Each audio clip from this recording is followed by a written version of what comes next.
시청자 여러분 안녕하십니까? 3월 5일 수요일 JCN 모닝뉴스 시작합니다.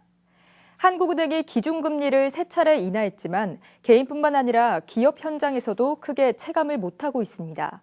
예금금리는 빠르게 내리는 반면 대출금리는 요지부동한 건데요. 가뜩이나 은행 대출 문턱을 힘겹게 넘은 중소기업들은 줄지 않는 이자 부담에 어려움을 호소하고 있습니다. 구연희 기자가 보도합니다. 직원 200여 명을 둔 울산의 한 중소기업입니다. 이 업체는 매달 은행에 대출 이자로만 3억 원가량을 내고 있습니다. 한국은행이 기준금리를 3차례 내렸는데도 대출 이자 부담은 크게 줄지 않았습니다. 한국은행이 작년도 2차례, 이제 올해 초반에 한 차례 금리 인하를 했음에도 불구하고 중소기업 입장에서는 현장에서 체감하는 금리 인하 효과는 크게 느끼지는 못하고 있습니다. 기준금리 인하를 체감하지 못하는 건 다른 기업도 마찬가지입니다.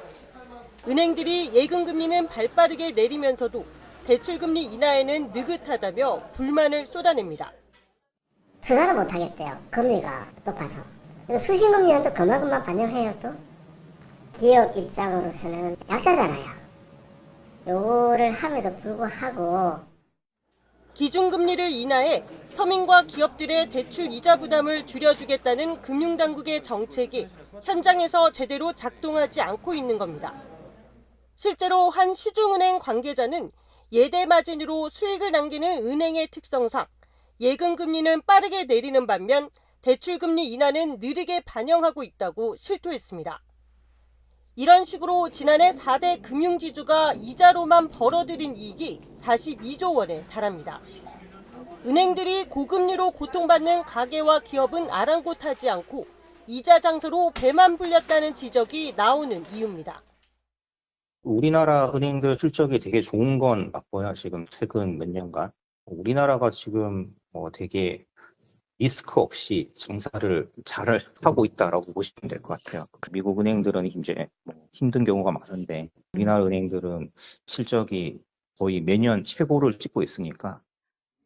급기야 금융당국이 기준금리 인하 속도를 따라가지 않는 은행들을 향해 대출금리 산출 근거를 파악하겠다며 칼을 빼들었지만 대출금리도 가격이기 때문에 시장 원리는 작동을 해야 된다. 그런 측면에서 이제는 반영할 때가 된 것 같다라는 생각을 가지고 있고.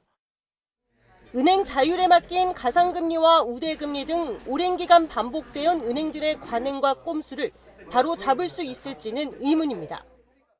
저희 같은 이자 비용이 좀 있는 이런 회사들이 한국은행 금리 인하가 돼서 그 정도의 효과를 계속 보게 된다면 결국 회사 재무구조는 좋아질 것이고요. 근로자들 소득이 높아질 겁니다. 이런 선순환 구조가 이루어질 수 있도록 좀 적시에 인하 효과를 볼 수 있도록 노력이 필요하다고 그렇게 생각합니다.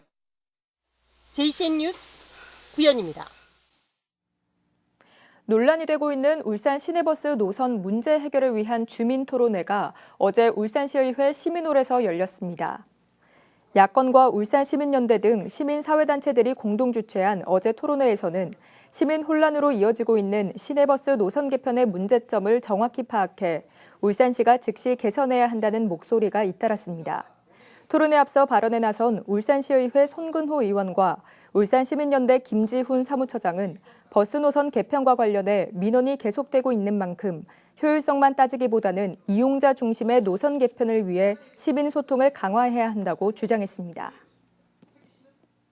울주군이 어제부터 울주군 고속도로 통행료 지원 홈페이지를 통해 고속도로 통행료 지원 신청을 받습니다. 이 사업은 울주군민과 울주군에 등록된 차량을 대상으로 오전 6시부터 9시까지, 오후 5시부터 8시까지 고속도로 출구 영업소를 이용할 경우 통행료를 월 최대 20만 원까지 지원합니다. 신청을 희망할 경우 오는 6월 말까지 울주군 고속도로 통행료 지원 홈페이지를 통해 하이패스 카드 사용 내역을 제출하면 됩니다. 울산대학교 병원이 어제 개원 50주년을 맞아 향후 50년을 향한 새로운 도약을 선언하는 기념 행사를 열었습니다. 울산대병원은 50주년을 맞아 넥스트 50이란 슬로건으로 빠르고 정확한 치료와 환자 중심의 진료, 필수 의료 선도와 국민이 찾는 병원, 대한민국 의료의 새로운 대안이라는 5가지 비전을 제시했습니다. 박종화 병원장은 기념사에서 앞으로는 선택과 집중을 통해 중증 질환 치료에서 최고라고 자신 있게 말할 수 있는 병원을 만들어가겠다고 강조했습니다. 울산에는 상급 종합병원이 저희밖에 없습니다. 그래서 공공적인 역할을 열심히 해왔고 그게 우리의 책무라고 생각을 합니다. 그래서 앞으로도 흔들림 없이 권역 외상, 권역 응급, 심내혈관센터 이런 공공적인 의료에서 시민들이 안심하실 수 있도록 제37회 울산 상공대상 수상자에 3명이 선정됐습니다. 울산 상공회의소는 어제 울산 상공대상 경영대상에 정원군 KDM텍 대표이사를, 기술대상에 유원일 HD 현대미포 상무를, 안전대상에 고일주 한국몰드 회장을 각각 선정했다고 밝혔습니다. 울산 상공대상 시상식은 오는 27일 제52회 상공의 날 기념식과 함께 열리며 수상자들에겐 각각 300만 원의 온누리 상품권과 상패가 주어집니다. 한국석유공사가 창립 46주년을 맞아 국내 대륙분 개발을 이어나가겠다는 의지를 밝혔습니다. 김동섭 석유공사 사장은 어제 열린 창립 46주년 기념식에서 산유국의 꿈을 이루고 효과적인 탄소 감축을 위해 국내 대륙분 개발을 지속해 나가자고 말했습니다. 석유공사는 지난해 대외 경제 여건 악화에도 불구하고 3년 연속 흑자를 기록했으며 창립 46주년을 기념해 어제부터 6일까지를 지역 상생 주간으로 정하고 임직원들의 자발적인 헌혈 행사 등을 실시합니다. 울산시는 어제 오후 시청 대회의실에서 울산 지역 국가 중요시설 대드론 체계 구축을 위한 업무 협약을 체결했습니다. 협약식은 김두겸 울산시장과 김봉수 육군 제2작전 사령관 직무대리, 강관범 육군 제53사단장, 김광석 산업통상자원부 비상안전기획관 등 10여 명이 참석한 가운데 열렸습니다. 각 기관은 이번 협약을 통해 대드론 체계 네트워크 구축과 운용계획 수립 등에 공동 협력하기로 했습니다. 울산시는 이번 협약으로 국가 중요시설이 밀집된 지역에 대한 권역형 대드론 체계를 구축해 불법 드론의 접근이나 테러에 대해 체계적인 대응 체계를 갖출 계획입니다. 울산시는 올해부터 문화도시 조성 사업과 문화예술 사업을 통합한 문화도시 조성 계획을 마련하고 모두 3개 분야 34개 사업에 158억 원을 투입한다고 밝혔습니다. 이 가운데 문화도시 조성 사업은 울산 문화박람회 등 11개 사업에 30억 원을, 그리고 울산시 문화예술 사업은 예술인 창작준비금 지원 사업 등 34개 사업에 128억 원을 투입합니다. 울산시는 지난 2023년 광역지자체 최초로 제4차 법정 문화도시 공모사업에 선정돼 매년 30억 원, 5년간 총 150억 원의 예산을 확보해 사업을 추진하고 있습니다. 울산시는 올해도 울산 시민이면 누구나 자전거 사고 시 보험 혜택을 받는 자전거 보험 가입 지원 사업을 진행합니다. 울산시의 자전거 보험은 울산 시민이면 누구나 개인이 별도로 신청할 필요 없이 자동으로 가입되며 자전거 사고로 4주 이상 진단을 받으면 30만 원, 사망 또는 후유장애 시 최대 3천만 원의 보험금을 받을 수 있습니다. 또 자전거 운전 중 타인에게 피해를 줘 벌금을 부담해야 하는 경우 사고당 2천만 원, 변호사 선임 비용 200만 원, 교통사고 처리 지원금 3천만 원 한도 내에서 지원받을 수 있습니다. 한편 지난해 울산에서는 총 775건의 자전거 안전사고가 발생해 6억 205만 원의 보험료가 지급됐습니다. 어제 울산 지역 초중고등학교에서도 입학식이 열렸습니다. 매년 취학 아동이 감소하면서 올해 울산 지역 초등학교 신입생은 7,000명대로 나타났는데 신입생이 아예 없는 학교가 있는가 하면 200명이 넘는 학교도 있었습니다. 해가 갈수록 신입생 양극화 현상이 심각합니다. 박영훈 기자가 보도합니다. 울산의 한 초등학교 입학식. 이 학교의 입학식에 참여한 학생은 1명뿐입니다. 당초 2명의 신입생이 입학하기로 했지만 1명이 입학식 전 이미 전학을 가버린 탓입니다. 학부모는 아이가 단체 속에서 배울 수 있는 소양을 배우지 못할까 우려하기도 합니다. 여러 명이 있으면 협동심이나 또 배려심 같은 걸 많이 배울 텐데 혼자이다 보니까 집에서도 막내이다 보니까 그런 게 조금 부족한데 이제 그것 때문에 조금 걱정이 되긴 해요. 교육 여건과 주거 환경이 좋은 도심권으로 신입생이 몰리면서 외곽 지역 작은 학교들의 신입생은 점차 줄고 있습니다. 비도시권 이 지역 이런 학교에서는 범국가적 차원에서 주거 환경이 이 개선이 되어야만이 이 작은 학교도 살아남을 수 있을 것 같습니다. 울산의 다른 한 초등학교의 입학식. 울산에서 가장 많은 220명의 신입생이 입학한 이 학교는 현재 과대 과밀학교입니다. 인근의 대단지 아파트들이 밀집해 있어 신입생들이 한 곳에 몰린 겁니다. 집에서 제일 가까워서 그리고 신축 학교다 보니까 또 시설도 좋은 것 같아서 그래서 보내게 됐습니다. 아이들은 또 급식이 맛있다고 해서 그것도 기대하고 있어요. 과밀학교에 대한 우려와 함께 학교 신설이 필요하다는 학부모들도 있습니다. 이게 다른 데면 좀 과밀이잖아요. 그러니까 여기가 저 초등학교 부지가 따로 있는데도 불구하고 허가를 안 내주시니까 이렇게 운동장도 너무 작고 해가지고 애들이 좀 이렇게 크면서 이렇게 지내는 데는 좀 단점도 있는 것 같아요. 이렇듯 과대 과밀학교 현상이 울산에서도 계속 이어지고 있지만 오히려 학령 인구 감소로 입학생이 없어 올해 입학식을 열지 않는 학교도 울산 지역의 한 곳인 걸로 나타났습니다. 실제로 울산 지역 초등학교 1학년 신입생 수는 지난 2021년 이후 꾸준히 감소세를 보이다가 지난해 처음으로 10,000명대가 무너지고 올해는 7,000명대까지 떨어졌습니다.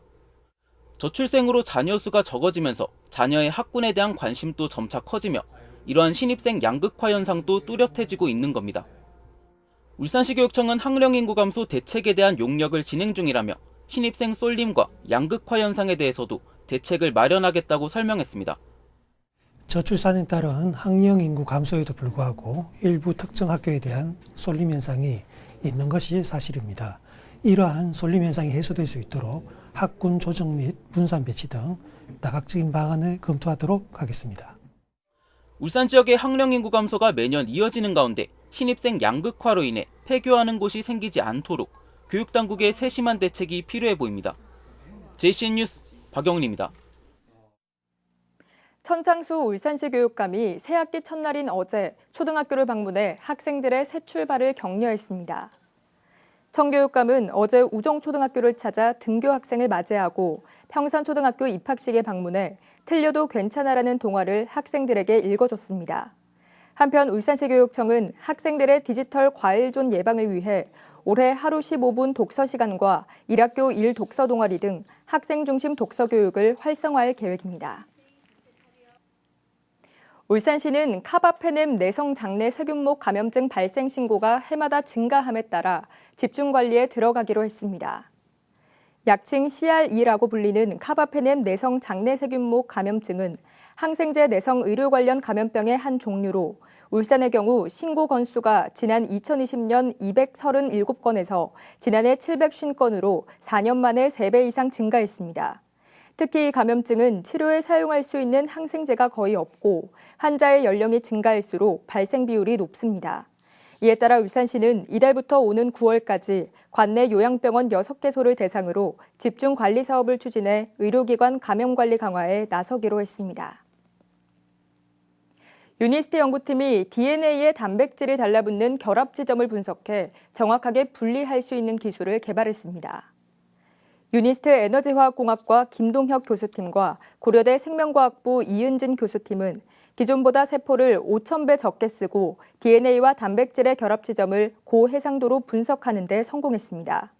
DNA와 단백질 결합 지점을 분석하면 세균이 병원성 유전자를 발현시키는 원리를 확인할 수 있는데 이번 연구로 기존보다 저렴하게 분석이 가능해질 걸로 기대되고 있습니다.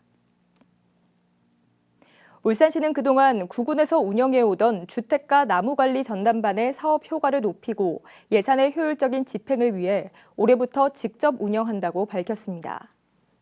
이에 따라 울산시는 주택가 나무관리 전담반 기간제 근로자 8명을 채용하고 이달부터 운영에 들어갔습니다.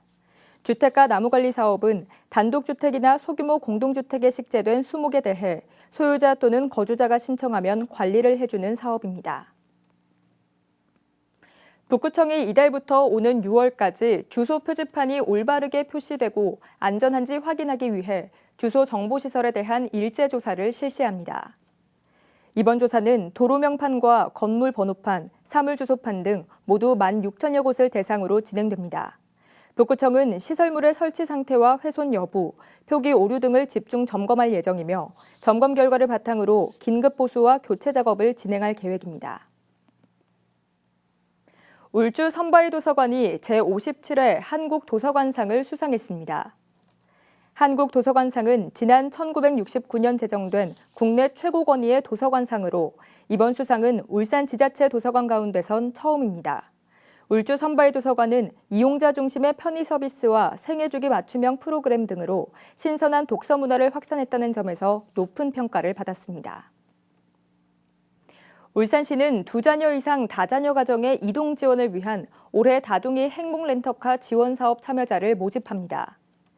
다둥이 행복렌터카 지원 사업은 울산시에 주민등록을 둔 2자녀 이상 가정을 대상으로 연 1회에 한해 차량과 안전카 시트 대여료를 지원하는 사업입니다. 렌터카 이용 희망자는 울산시 누리집을 통해 신청할 수 있으며 이용자로 선정되면 자동차 대여업체에서 5인승에서 11인승까지의 차량과 안전카 시트를 무료로 대여받아 최대 3일간 이용 후 반납하면 됩니다. 울산경찰청이 커피 프랜차이즈 갈바트 카페와 피싱 사기 예방을 위한 커피 쿠폰 행사를 엽니다. 오는 23일까지 울산경찰이나 갈바트 카페 인스타그램에서 커피를 받고 싶은 매장을 선택하면 매장당 20명씩 모두 300명을 추첨해 피싱 막지오 검거라떼라 이름 붙인 커피를 제공합니다. 울산경찰청은 또 피싱 예방 영상을 인스타그램에 공개하는 한편 최신 피싱 사례를 부각한 포스터를 제작해 울산과 부산 지역 갈바트 카페 매장 15곳에 부착합니다. JCN 모닝뉴스를 마칩니다. 함께해 주신 여러분 고맙습니다.